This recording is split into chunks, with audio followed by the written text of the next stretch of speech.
So you play around with a lot of historical characters in your other lives. Why Shakespeare?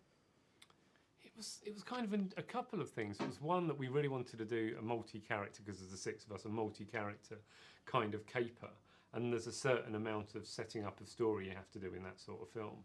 And we didn't want to also have to be setting up a character and who they were and what they did and what they achieved.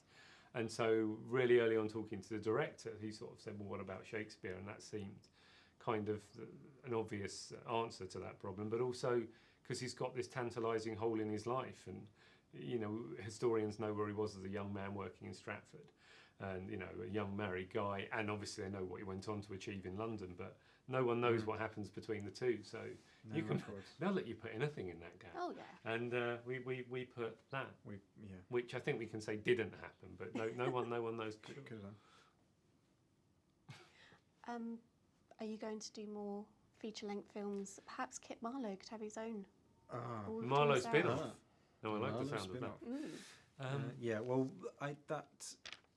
yes, we'd love to, is the answer to that. I mean, I think there's something very joyous about playing around in history. I mean, we discovered that early on, but doing the feature-length versions, it is really good fun.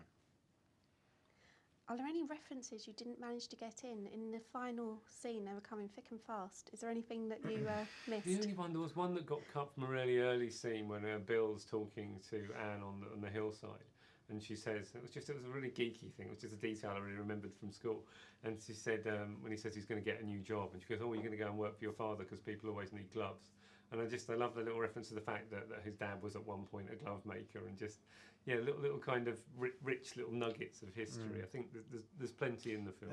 There's too much. I mean, in the end, there's too much. You couldn't cram enough in, really. His life is fascinating, what we know of it, and his works are so good that you could drive yourself mad just trying to put in all of the lines and the moments you love from his work. So you just kind of, you have to pepper them a bit. I'd love to see your take on a full Shakespeare play. Would you ever do that? I'd love to do that. I'd absolutely love to do that. I've seen some brilliant adaptations. Yeah, the bar's pretty high, isn't it? Yeah, I mean, it's really hard.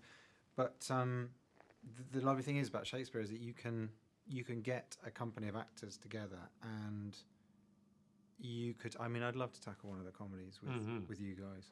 Yeah, do a Merry Wives. You can't. Well, yes. Yes. Yeah, I'd love to. What would you like to do? Which play? That's a good question. I think I do like Much Ado. Yeah, I think it's Much a Ado great would be play. good. It's so much fun. It's so sort of. And it's farcical. It's perfect. It's farcical. It's misunderstandings. It's highs and lows. Yeah.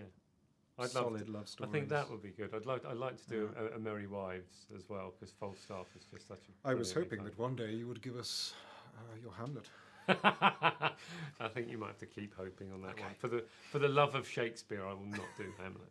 Hamlet from a pie. All right, good. in done. At least. Just a quick question for my international readers: is there any plans to release Bill abroad? Well, I think when you're sort of trying to get distribution and get all that underway, I think it's quite hard to gauge. And we do have an international sales agent who's working on it, but it's sort of some. There's some which it's really hard to know. Some countries it's happening in, and others which I imagine will just wait until the film's out and see where we go. I think. It's always strange places. It's like I think Australia and then the United Arab Emirates, and there's various countries that pop up and go, yes, we love it, and then there's others which will wait and see. It's very mystery. Wisely. It's a mystery, but hopefully, because who knows? I mean, I'd love it if more countries could see it. It's a very British sense of humour. It sort of harks back to the whole Monty Python thing, but I can see it going wide. What's your favourite Shakespeare joke, if you have one? Ooh. I don't know. I mean, one we reference it in. I love all the bits. Going back to Merry Wives, it's also the production I've seen most recently. But I love all the stuff with him being forced to hide in the trunk, and them sort of playing the wives playing a trick on Falstaff, and all of that kind of getting tied up in pretending to be, having a ruse, which then kind of undoes itself, and a problem on top of a problem, and that's done really well in Merry Wives. I like There's that. so many. I saw the Lenny Henry production of A Comedy of Errors, and not only was he just fantastic in that, but when you get this sort of servants and masters confusion, I just love all that. That goes right the way back to the very sort of origins of misunderstanding, comic misunderstanding. Is it too late in the day to ask you to do an impression of each other's characters? No, I'll do a Walsingham for you. No, you see, the problem I is that can that's do now that. better than mine. He was sort of Pierce, wasn't he? bit He was Pierce trying to do Brosnan. Pierce, and then he was going a bit higher. In which case, I should probably do a King Phil. It's not bad. It's not bad. It's not bad. I like him. We'll do another cut. Dub each other. Okay, I think that's all the time I've got. So thank you very much Thank you. for Pleasure, answering my thank silly you. questions. No, That's that's all right. absolutely fine. And congratulations. Thank very much. you.